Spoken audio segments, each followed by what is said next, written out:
Yo, it's your man MikeO from Let's Talk About It. So let's talk about it. First off, subscribe, like, and comment.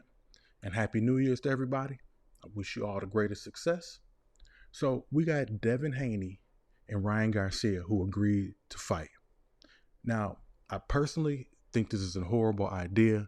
I've always said that Ryan Garcia should fight Rolly Romero.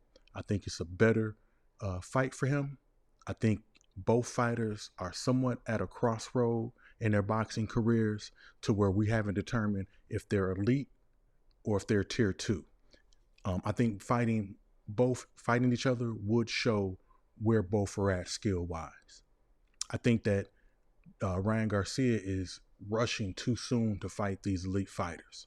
I think that these top tier fighters like the Tank Davises and the Devin Haneys would love to fight Ryan Garcia. Huge payday. It's going to be a huge payday for Devin Haney, and it's not a big risk for him.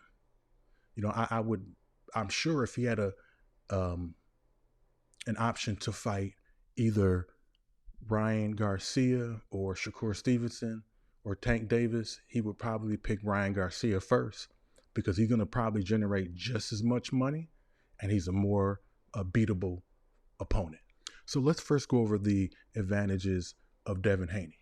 Devin Haney has long arms. This is going to be one of his biggest advantages in this fight because Devin Haney loves to fight on the outside.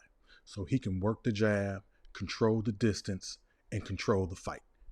Now, Devin Haney is a defensive fighter.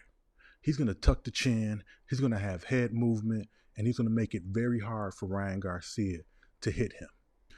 This is going to be something that Garcia isn't used to.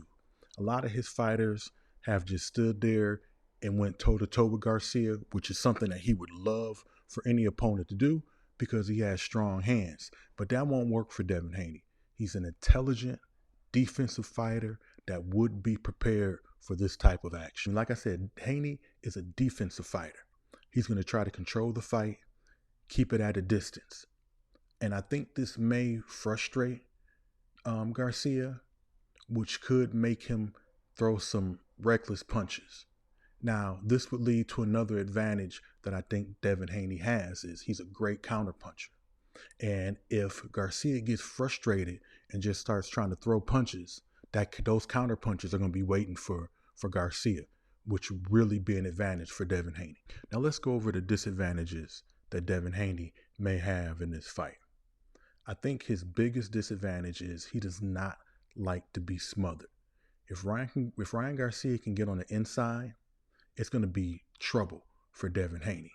If you remember, Lomachenko got on the inside and smothered him, and Devin Haney didn't like that.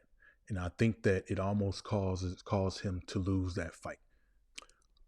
Two other things that I think Devin Haney will struggle with is the fact that he does not have any power and he has a questionable chin. He's been rocked several times. And like I said, when Lomachenko got on the inside of him, he did damage and it almost caused him to lose the fight because if Ryan Garcia could get on the inside and they get into moments where they're going blow for blow and exchanging punches, that's a huge advantage that's going to be for Garcia due to Devin Haney's lack of power and not having much of a chin. It is very possible that Devin Haney could get his back dirty. Now let's go over some advantages that Ryan Garcia would have in this fight. Now, I think that Ryan Garcia does a very good job with leading with his jab. I think it sets up power punches and he uses it almost as a measuring stick to keep his opponent at bay. I think he does a very good job at that. I think that his power punches will be a huge advantage in this fight because, like I said, if he gets on the inside, he should be able to throw some huge punches that could cause issues for Devin Haney. I think that's his biggest chance at winning this fight, staying on the inside. If he stays on the inside, I could see this going a split decision for Ryan Garcia. Now, unfortunately, I think Ryan Garcia has a lot of disadvantages. I think that he doesn't tuck his chin in at times. I think that he started doing this weird Philly shell thing that if he does that against Devin Haney, I would see him either getting knocked out or it's going to be just a long fight of him taking huge shots. I think he drops his lead hand a lot, which is going to leave him open for punches. I think a lot of times that he throws a lot of reckless punches. That's going to lead him to be counter-punched by Devin Haney. And like I said, if Ryan Garcia starts to get frustrated and starts fighting stupid, he's going to get his back dirty.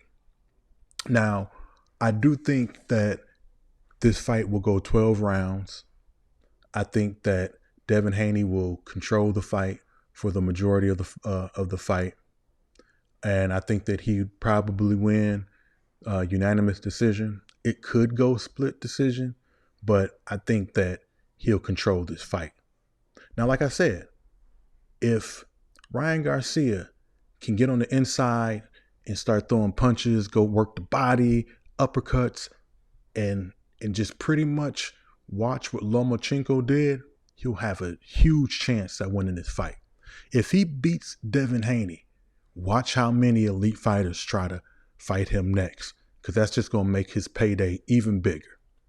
But let me know what you think, who you think wins this fight. Please like, subscribe, and comment. And until next time, I'm out.